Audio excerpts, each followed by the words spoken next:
Seriously, don't have the baby of a guy you've broken up with. Could it be that you couldn't forget about me? Did you think that if you had a child, I'd never be able to cut ties with you? How naive is that? Hey, what do you say? It's just ridiculous looking back. Breaking up was absolutely the right decision. If I had stayed with such a delusional man, I would never have achieved the happiness I have now. Today, I want to talk about my unforgettable dark history and the revolt against it. My name is Jessica. I'm a 53-year-old housewife who enjoys doing household chores while watching the morning news. I was 38 at the time, living peacefully with my husband, Mike. However, around that time, a bit of unrest started to creep into our home. Mike would respond to what I said with a "so what?" or an oddly intimidating or indifferent manner. I would try to continue the conversation, but he would cut me off with "I'm busy right now." I felt dismissed, treated with disdain. It wasn't like him at all. He used to love to chat and crack jokes to make me laugh whenever he had the chance. But then this transformation happened. It was such a sudden change that I wondered if I had done something wrong, but I couldn't think of anything specific. One day, I noticed a faint lipstick mark on the back of a shirt Mike had brought to the laundry. He had come home late from work, claiming he had to work overtime. It was hard to imagine that someone at Mike's male-dominated office had leaned against his back with lipstick on. If that were the case, it was too scary to even think about. Could it be a woman? I wondered. Although I naturally came to that conclusion, a lipstick stain alone was hardly conclusive evidence. There could be countless excuses, like accidentally bumping into someone. I decided to wait a bit longer to gather more evidence, carefully checking for any unusual behavior from Mike. Ironically, just paying a little more attention revealed a slew of evidence of infidelity. For instance, Mike would always get up to use the bathroom around 2 a.m. while he was sleeping at night. I had never doubted him before, but it turned out he was using that time to talk to a woman on the phone in the bathroom. There were also instances when I found long strands of hair inside his suit jacket, and sometimes, upon closer inspection, his handkerchief seemed to have traces of what appeared to be lipstick. The most damning piece of evidence was a tinted lip balm I found when I borrowed Mike's car for the first time.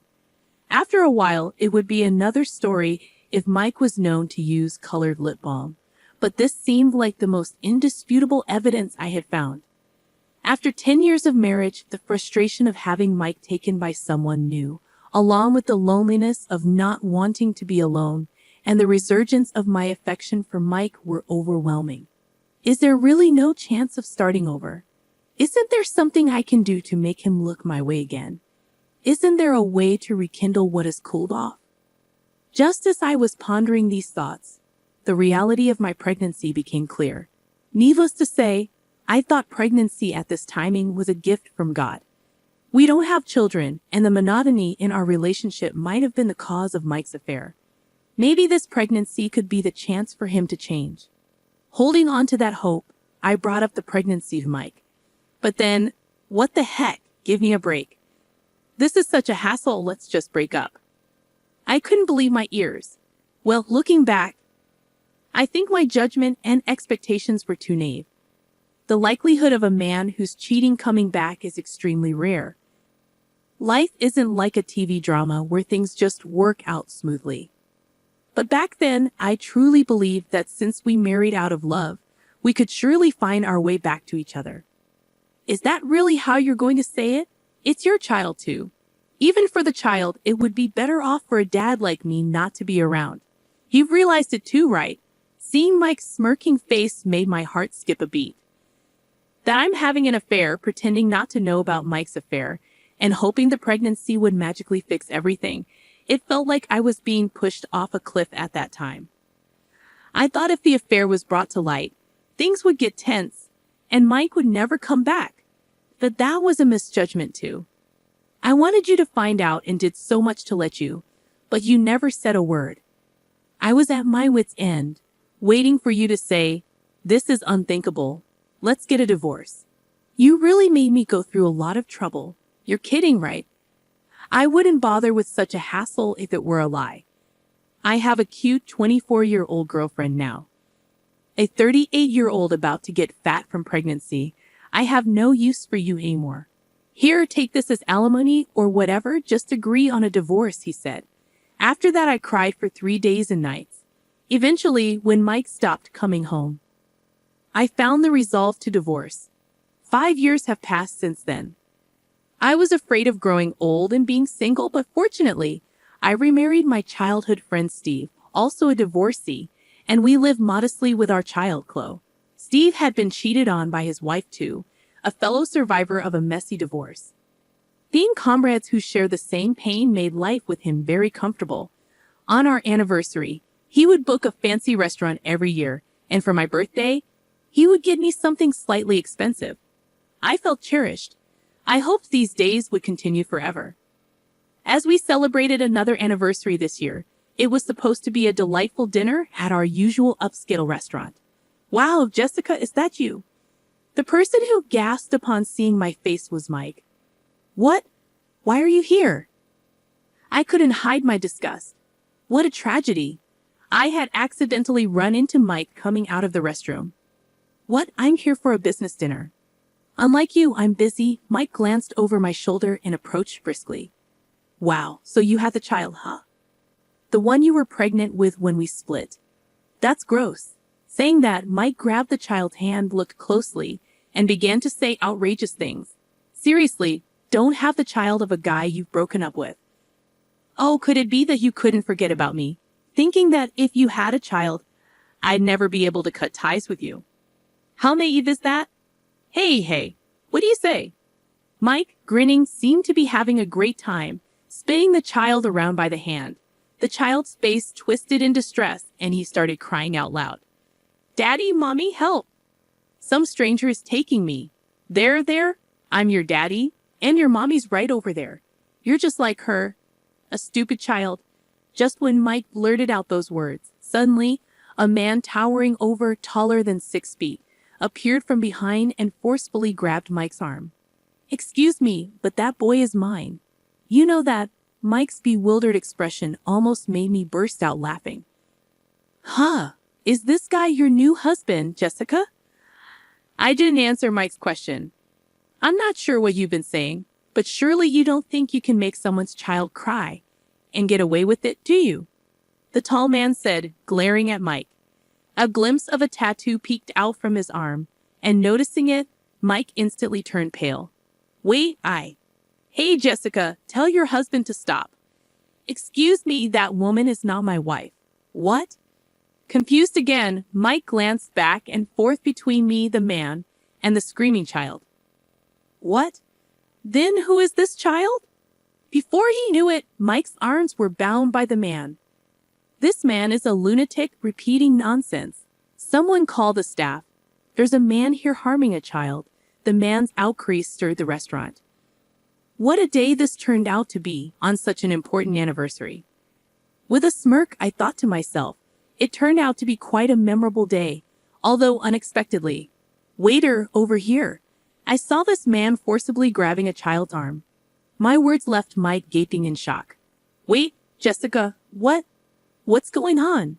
Seriously, I don't understand what's happening. As Mike frantically protested, I said, I am not that man's wife, and that child is neither mine nor yours. But he was right behind you. You were blocking the narrow passage to the restroom entrance, standing there like a post, preventing the boy from entering. He was simply following his father to the restroom, and you obstructed him. What? Really? You might want to make people the butt of your jokes, but you should be careful of jumping to conclusions. Why don't you look around a bit more? Shut up.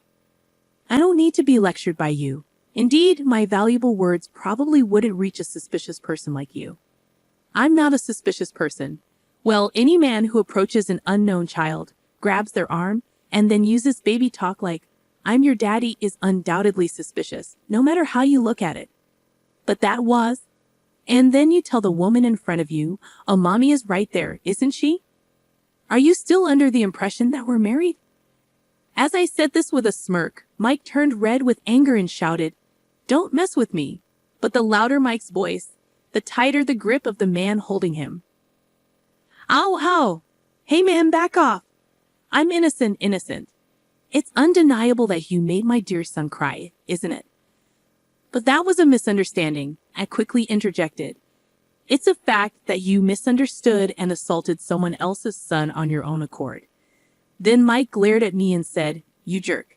Yikes, getting glared at by a suspicious person. How scary. I responded sarcastically, with a hint of mock fear in my voice.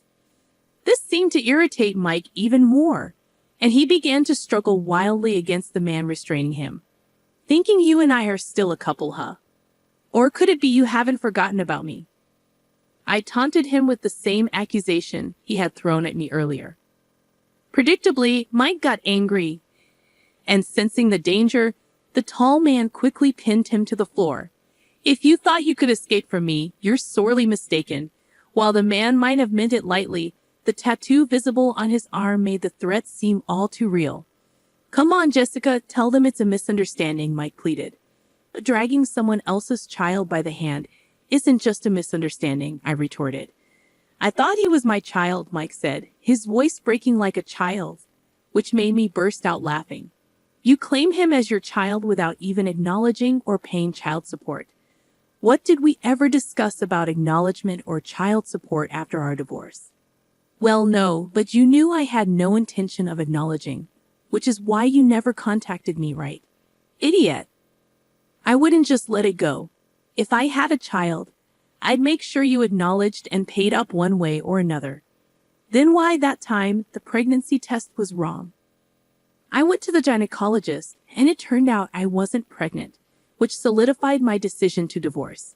Yes, during those 3 days when the topic of divorce came up, and Mike stopped coming home, it's true that I spent that time crying. But considering I might have had a child, I couldn't just divorce without clarification, so I first went to the gynecologist. I wanted to sort out alimony, child support, and future living expenses in my head. Even if we were going to divorce, if avoiding the divorce would benefit the child, I was prepared to endure. However, at the gynecologist, there were no signs of pregnancy, but they did find a tumor on my ovary. During the surgery for that, I happened to share a room with Steve's mother. Steve and I were childhood friends, so I knew his parents well. Reuniting with Steve during his visits, we became close again. At one point, I thought of the pregnancy as a blessing from God to make things work with Mike, but in reality, it brought me to someone who made me realize that parting ways with Mike was the right decision. It also led to the early detection of my illness, and despite having one ovary removed last year, I gave birth to Chloe, my child with Steve. It may seem like I've been through a lot, but in truth, it's all been for the best. Upon learning everything, Mike turned pale and muttered, "No way. I got dumped by that woman." Needless to say, I couldn't help but laugh.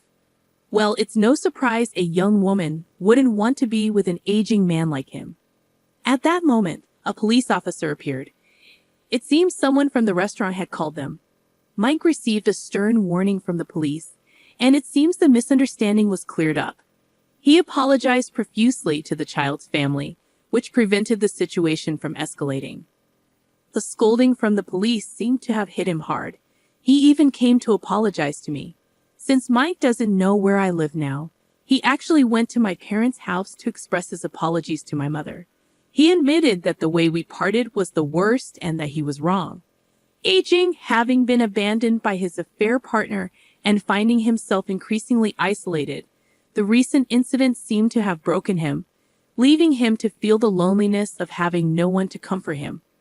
Well, it's too late for apologies now, as far as I'm concerned. I continue to ignore Mike.